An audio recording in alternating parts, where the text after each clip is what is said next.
Hello, আসসালামু আলাইকুম। আজকে রান্না করতে চলেছি পাঙাশ মাছ দিয়ে লাউ। তো প্রথমে আমি তেলের মধ্যে পেঁয়াজ কুচি এবং কাঁচামরিচ কুচি ভালোভাবে ভেজে নিয়েছি। এর মধ্যে দিয়ে দিব রসুন বাটা, পেঁয়াজ বাটা এবং আস্ত 2টা তেজপাতা ও আস্ত কয়েকটা জিরা দিয়ে ভালো করে নেড়েচেড়ে নেব। এরপরে আমি একে একে হলুদের গুঁড়া, মরিচের গুঁড়া এবং লবণ দিয়ে মশলাটা কষিয়ে নেব।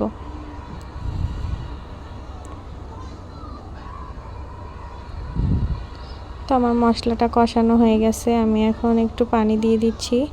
মাছগুলো কষাবো, কষিয়ে মাছগুলো তুলে রাখবো। আসলে মাছটা আমি শুধু রান্না করছি না, লাউ দিয়ে রান্না করব।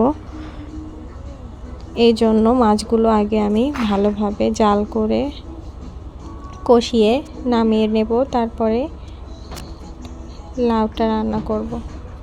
তো আমার মাছগুলো সবগুলো দেয়া হয়েছে। এখন আমি খুব ভালোভাবে একটু কষিয়ে নেব। এর মাঝে দিয়ে দিলাম জিরা বাটা, আদা বাটা দিয়ে আবার একটু নাড়াচাড়া করে আর একটু কষিয়ে নিব।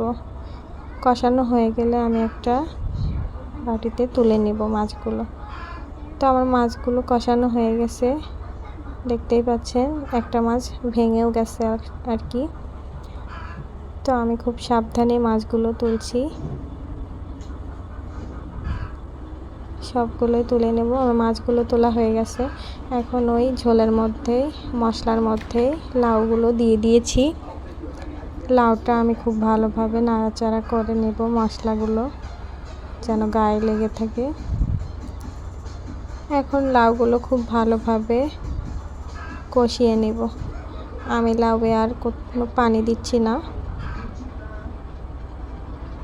এক্সট্রা পানি উঠবে আর কি। তো এর মধ্যে দিয়ে দিলাম ভাজা জিরের গুঁড়ো এবং মশলার গুঁড়ো দিয়ে আমি খুব ভালো করে কষিয়ে নেব। লাউতে এমনিতেই পানি ওঠে আর কি, দেখুন অনেকটাই পানি উঠে আসছে। এখন আমি আরেকটু ঢাকা দিয়ে দিব। তো আমার কষানো হয়ে গেছে। এখন আমি পরিমাণ মতো ঝোল দিয়ে দিলাম। তো আমার মা এখানে একটা সজনে ডাঁটা দিয়ে দিয়েছে, আসলে গাছ থেকে পড়েছিল একটাই, এই জন্য এর মধ্যে দিয়ে দিয়েছে।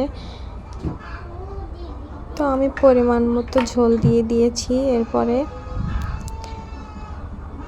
মাছগুলো দিয়ে দিব। আমার তরকারিতে বলক উঠে আসছে।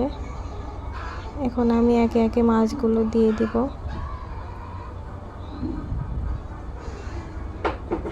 মাছগুলো দিয়ে দেওয়া হয়েছে। এখন আরেকটু জাল করে আমি তরকারিটা নামিয়ে নেব।